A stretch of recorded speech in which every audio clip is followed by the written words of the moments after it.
You have probably seen this EQ before. Have a listen to how it sounds like on the mix bus. Won't you take me home?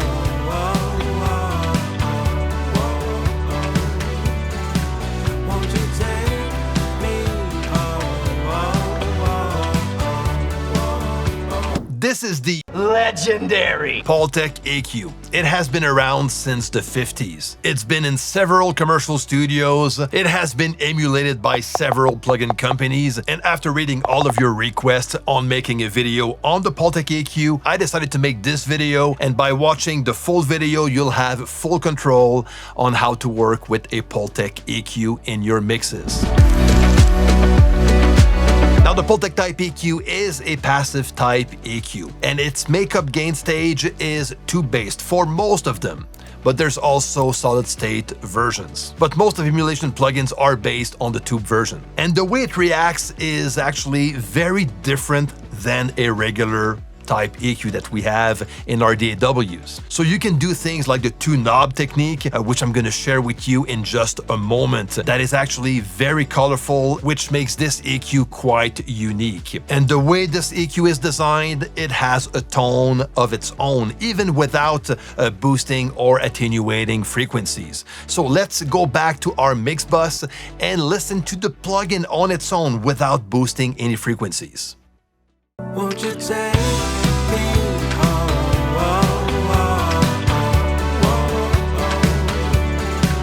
Won't you take me home?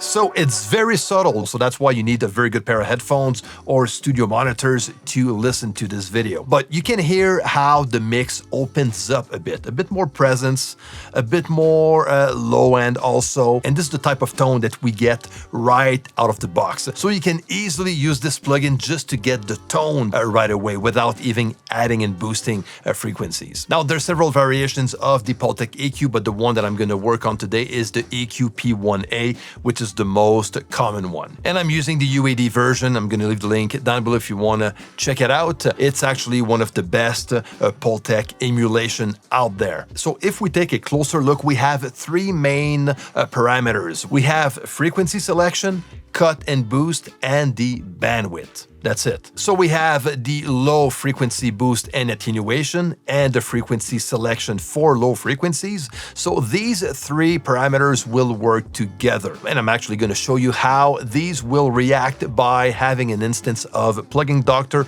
on the left, so we can have a visual of the frequencies that are boosted or attenuated by the Pultec EQ. So if I boost the low frequencies at 30 Hertz, for example, I can see that I'm getting a shelving type of boost. Same for the attenuation. If I attenuate, I'm getting a shelving type of attenuation.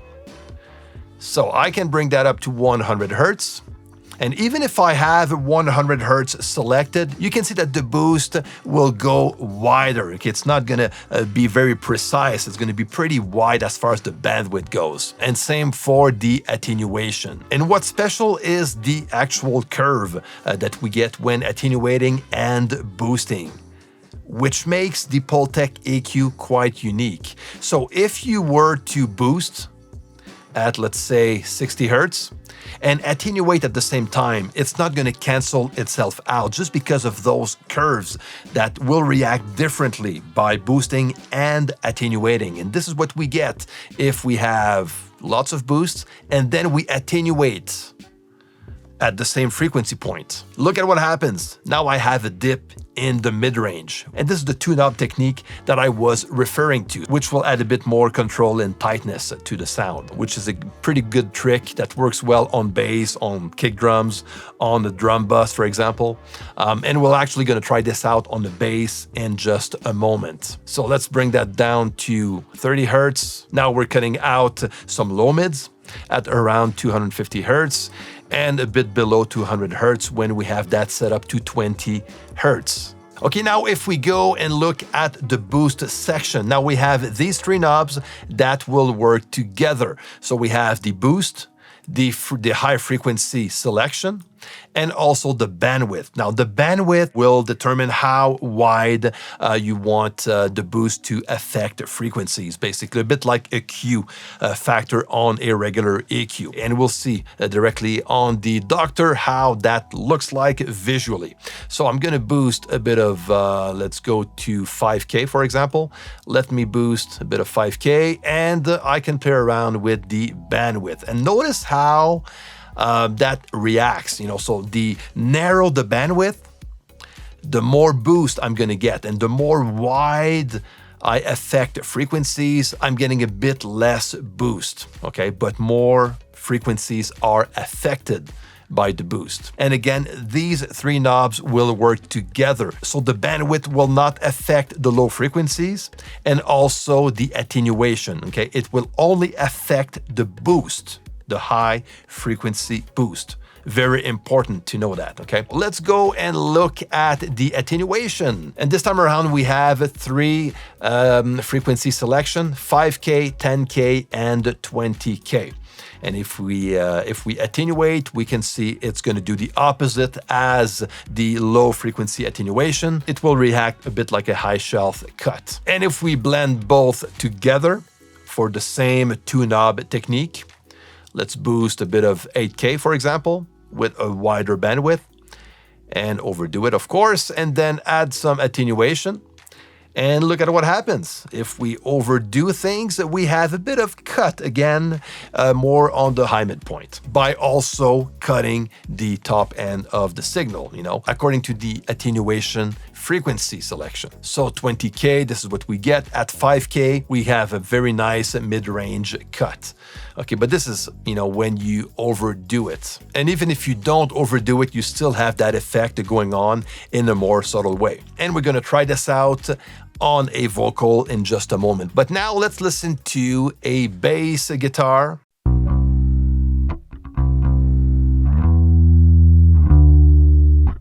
That sounds pretty nice.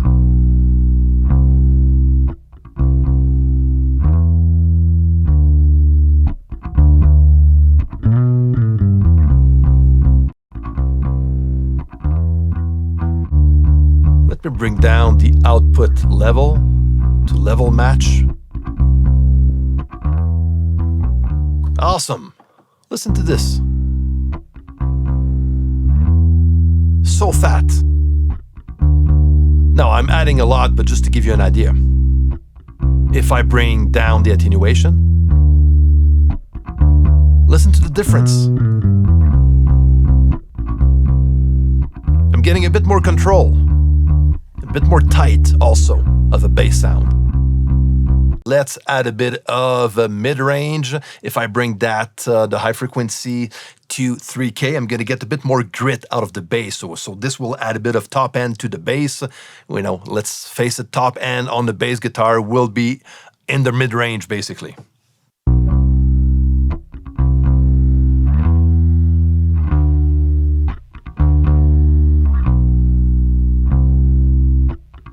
Nice.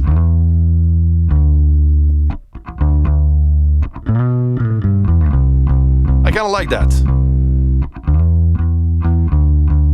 This is just to show you how fat and controlled you can get a bass guitar sound like by using the Pultec EQ. So it's a great plugin to work with when mixing bass guitar. Now, if we listen to this vocal, what I did here on this one is I boosted a bit of 12K with a wider bandwidth, and I also attenuated a bit at 20K to get a bit more control, getting rid of the sparkles, that we can get when boosting high frequencies. So now I'm gonna get way more definition, more air out of this vocal. I'm gonna keep that vocal sound smooth also and transparent, So this is the beauty of working with the Pultec EQ to add a bit more presence to a vocal. So let's have a listen.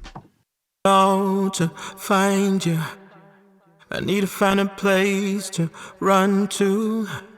And even if I take a lifetime. Okay, let's listen to it in the context of the mix.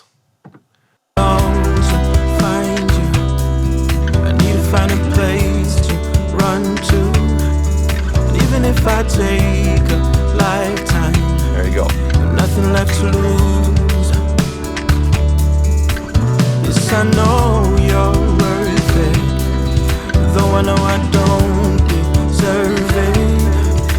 So this is a very good plugin to add a very nice, smooth top end to any vocals. And the Pultec EQ works very well on a mix bus, of course, like we've heard before. I actually use a passive type EQ that is part of my Tegler Crème, which is my main 2-bus compressor that I have on my mix bus. And I'm actually using the passive EQ to boost the low frequencies and also the high frequencies. And it's a Pultec type passive EQ that I have on this Tegler Crème. So on this one, what I did, I bypassed my Tegler Crème and I replaced the EQ part with the Pultec EQ by adding the same type of boost that I originally have on my hardware.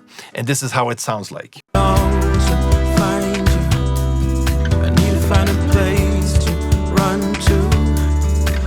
If I take a lifetime, nothing left to lose.